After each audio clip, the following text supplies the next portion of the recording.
The last thing my father said to me was, "We don't want your help, and frankly, we don't want you here."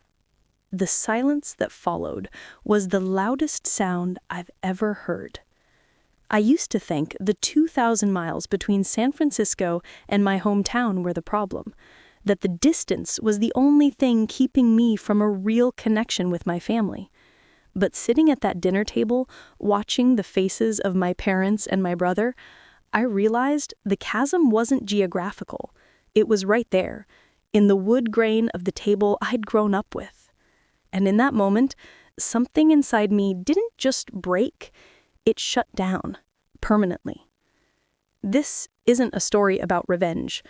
It's a story about what happens when you finally stop holding a family together that doesn't want to be held. Growing up in a small town in Ohio, our world was painted in shades of struggle. The air in our house always carried the faint scent of my dad's workshop and my mom's endless laundry.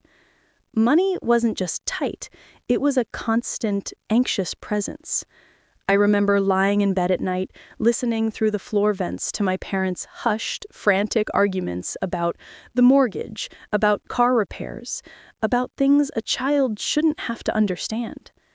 My younger brother, Liam, would sneak into my room when the tension got too thick. He'd clutch the edge of my blanket, his voice a tiny whisper in the dark. "We're not going to have to move, are we?" I was 11, he was 9. I'd always tell him, "No way, I won't let that happen," puffing out my chest with a bravery I didn't feel. That promise, made in the dark to a scared kid, became the blueprint for my entire life. School was my escape route. I buried myself in textbooks, studying by the dim hall light so I wouldn't disturb Liam. My teachers saw something in me, a knack for order and chaos, and steered me toward programming. By the time I was a senior, I was winning state-level tech competitions, my ticket out of that town clutched tightly in my hand. When I got a full-ride scholarship to a university on the West Coast, I didn't just pack a bag.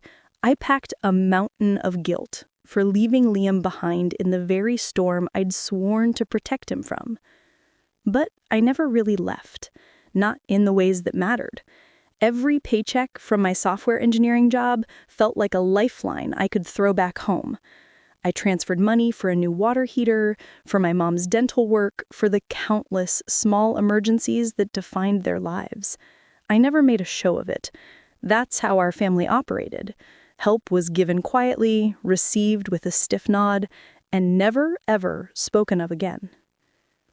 Liam had dreams too. He wanted to open a gym. He'd been a natural athlete his whole life, and he talked about creating a community space, a place for people to feel strong. Supporting him felt like the ultimate fulfillment of that childhood promise. There was a loan for the first month's rent on a studio space, then payments for premium equipment, and finally a down payment on a sturdy truck he could use to transport gear. Slowly, though, the dynamic began to curdle. Liam's thankful texts became less frequent. He'd make offhand comments on our rare video calls about my fancy city life, calling my financial support a handout in a joking tone that didn't quite land as a joke. My dad would get a certain look on his face if I offered to handle a property tax bill, a mix of pride and deep-seated resentment. My mom would let out a long, weary sigh when I mentioned visiting, as if my arrival was another problem to be managed, not a daughter coming home. Still, I held on to hope. I flew back for that specific weekend, determined to bridge the gap. I told myself we could reset, that we could finally be a normal family. But I was reading the room all wrong. I was interpreting every clipped response and averted gaze as a challenge to be overcome, not the warning signs they truly were. Walking into my parents' house that night was like stepping into a vacuum. The air was still and heavy, the greetings hollow. My mom gave me a quick, brittle hug. My dad offered a grunt from his armchair. Liam was already there, flashing me a smile that was all teeth and no warmth. I tried to power through the awkwardness.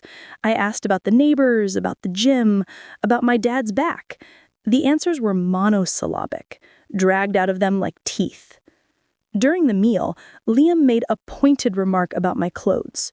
"Wow, you really dress like a San Francisco CEO now, huh?" It was dressed as observation, but it carried the sharp edge of an accusation.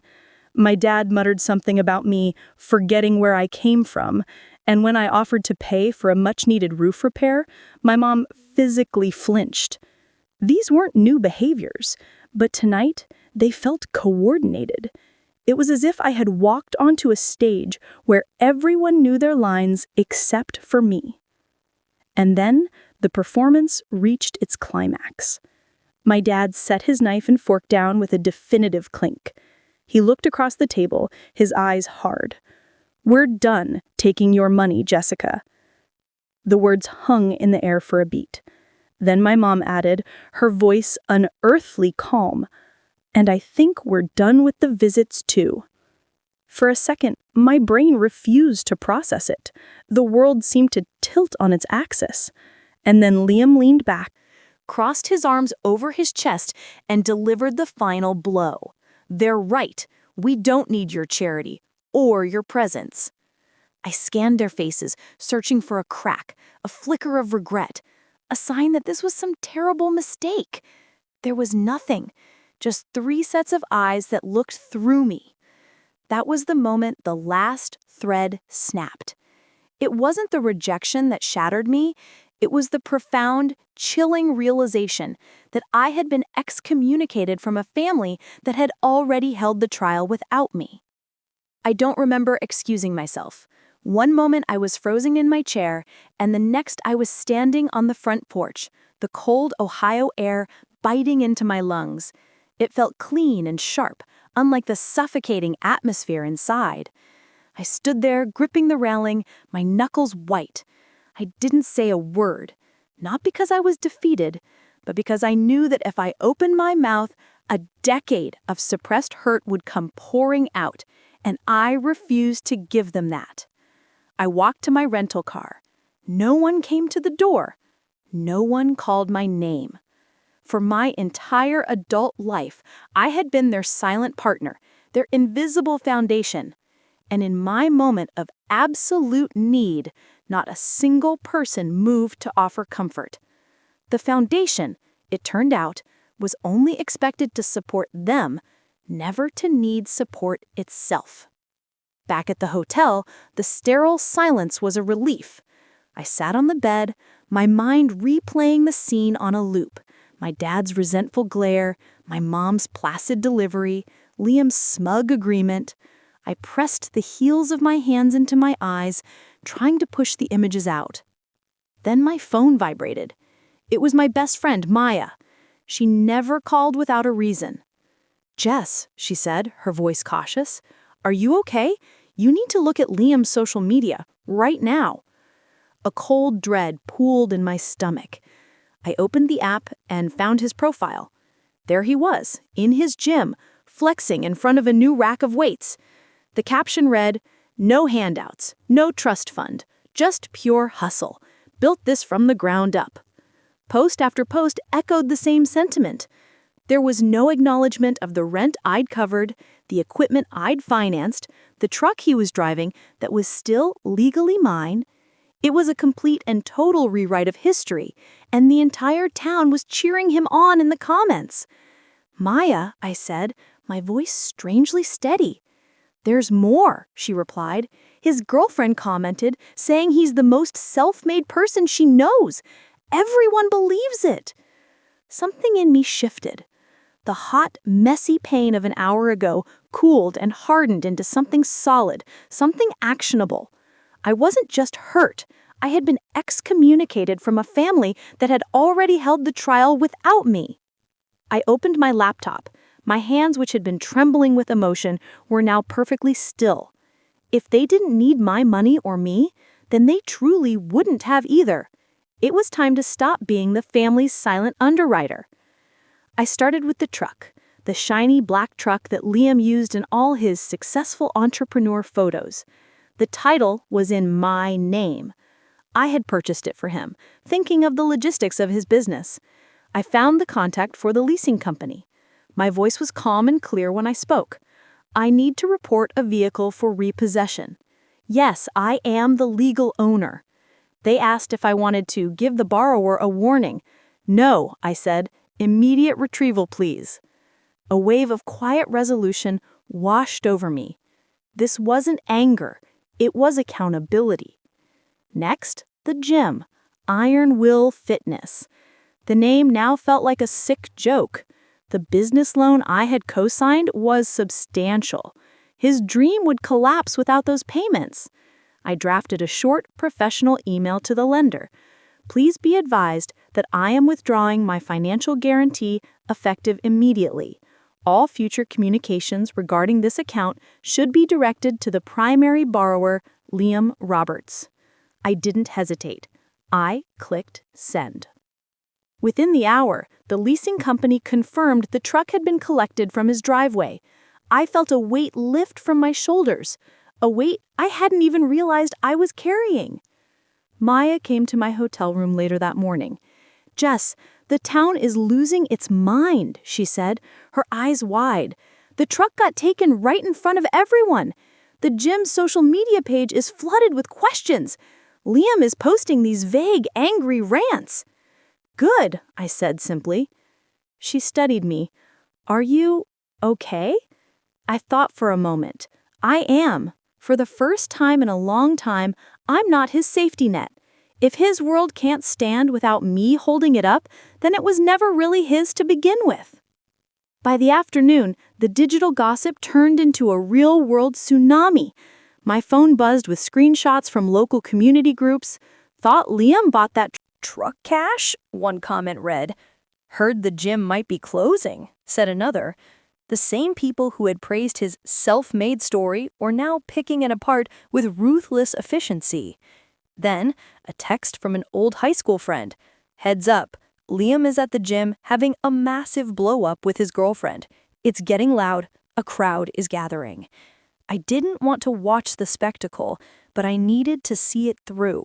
I needed to close this chapter with my own eyes. Iron Will Fitness looked small and sad under the gray afternoon sky. I could hear the raised voices before I even opened the door. Liam and his girlfriend, Chloe, were in the middle of the floor, surrounded by silent workout machines.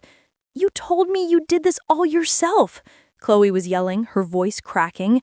"You let me brag about you to my parents. The loan, the truck, it was all Jessica?" Liam's face was flushed with rage. She wouldn't have actually done it. I didn't think she had the guts." Then he saw me. His expression morphed from anger to pure, unadulterated hatred. Chloe followed his gaze, and her face fell in stunned realization. "You," Liam spat, storming toward me. "You ruined everything I built." I didn't move. I held my ground, my voice low and even. "I didn't ruin a thing, Liam. I just stopped building it for you." He sputtered, scrambling for an insult. "You're just jealous. You couldn't stand that I was happy, that people here respected me." A sad, quiet laugh escaped me. "Liam," I said, my tone softening with a pity that infuriated him more. "I loved you enough to give you every single thing you'd asked for. You only loved me as long as I was silent about it." The fight went out of him. His shoulders slumped, and he sank onto a workout bench, burying his face in his hands. "Why?" he mumbled into his palms. "Why did you have to take it all away?" I knelt down, not to comfort him, but to ensure he heard my next words perfectly. "Because you looked me in the eye and told me nobody needed me here." I held his tear-filled gaze, and for the first time, I decided to believe you. Chloe stared at him, her earlier anger replaced by a look of profound disappointment. She didn't say a word to me. She just turned and walked out. I stood up, straightened my jacket, and walked toward the door. Before I left, I offered him the only lesson he had left to learn. The truth always collects its debt, Liam. Always. Stepping outside felt like being born anew. The air was still cold, but it no longer held any sting. It felt freeing. I walked to my car, each step feeling lighter than the last. The setting sun broke through the clouds, casting a golden light over the town I once called home. It was still beautiful, but its beauty no longer had any power over me. The road ahead was clear. In the days that followed, the fallout was exactly what you'd expect. The gossip mill churned, turning Liam from the local hero into a cautionary tale about hubris. Chloe ended their relationship. My parents left a series of frantic, angry voicemails, which I saved but did not answer. Not out of malice, but from a deep, newfound sense of peace. Engaging with them would only pull me back into the storm, and I had finally found calm waters. When I landed back in San Francisco, my apartment didn't feel like just a place to live. It felt like a sanctuary. I opened the windows, brewed a cup of tea, and sat in the quiet. For the first time in my adult life, I was just Jessica. Not the family banker, not the fixer, not the emotional punching bag, just me. I learned to live for myself. I invested in friendships that were reciprocal. I poured my energy into my own career, not as an escape, but as a passion. I built a life that was measured by my own joy, not by the weight of the burdens I carried for others.